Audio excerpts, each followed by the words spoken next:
Қайырлы күн! Бүгінгі қарастыратын сабағымыз академиялық ұтқырлық бағдарламасы бойынша, сыртқы және ішкі ұтқырлық бағдарламасы бойынша қайтып келу және де пәндерді қайта есептеуге өтініш беру модуліне арналады.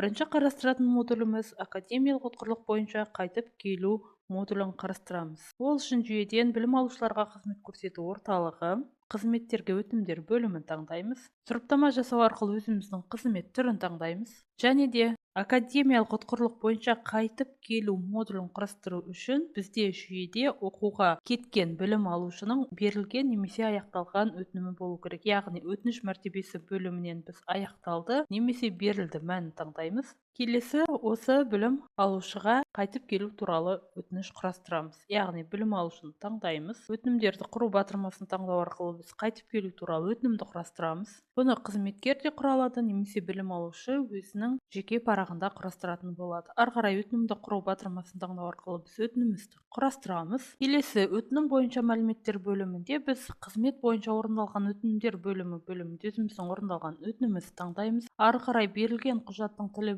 бөлімінде қай тілде құжат аламыз, сол тілді көрсетеміз. Келесі өтініштің мәтінімен таныстым және толығымен келісемін ұяшығын белгілейміз. Және де академиялық ұтқырлық бағдарламасы бойынша оқу мерзімдерін өзгертуді сұраймын. Яғни келу уақытымыз өзгерген жағдайда осы мәнді белгілейміз. Және де оқудың аяқталу уақытын өзгерте аламыз. Және де сақтаймыз. Келесі білім алушының ұсынатын құжаттар бөлімінде қандай да бір ұсынатын құжаттар болса, сол құжаттарды жүктейміз. Және де өтінімді қабылдаймыз. Келесі білім алушының өтінімі қабылдағаннан кейін бізде пәндерді салыстыру бөлімінде алдын ала оқуға кету туралы өтінім бойынша салыстырылған пәндердің тізімін көруімізге мүмкіндік бар. Келесі келісу парағы бөліміндегі қызметкерлер келісім жасағаннан кейін білім алушыға ішкі академиялық ұтқырлық бойынша қайтып келу бұйрығы жасалынады. Барлық келісім жасаушы қызметкерлер келісім жасағаннан кейін біз бұйрық құрастырамыз. Ол үшін бұйрық шығару батырмасын таңдаймыз. Ашылған бетте келесі бұйрықтың түрін көруімізге болады. Яғни біздің бұйрық ол іс-сапардан оралу туралы бұйрық. Санаты, яғни категориясы бөлімінде өзімізге қажетті санатты таңдаймыз. Біздің санат ол ішкі академиялық ұтқырлық бойынша қайтып келу. Ары қарай білім алушыны қосамыз.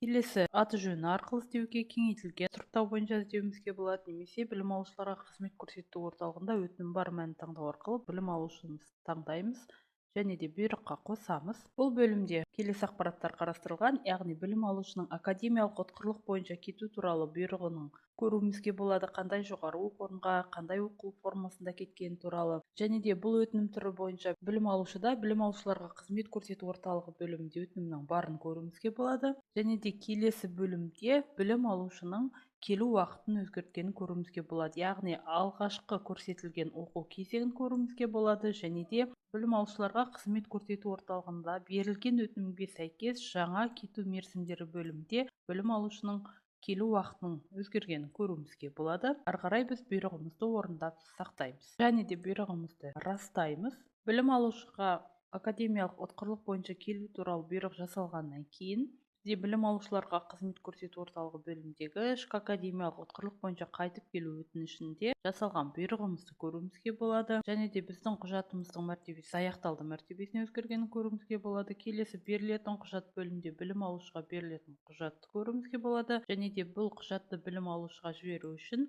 құжаттарды беру бөлімінде өтініш берушіге мәнін таңдау арқылы біз қызмет түрін аяқтаймыз. Осындай ретпен жүйеде ішкі және сыртқы академиялық ұтқырлық бойынша қайтып келу өтініштері орындалады және де білім алушыларға бұйрық жасалынады.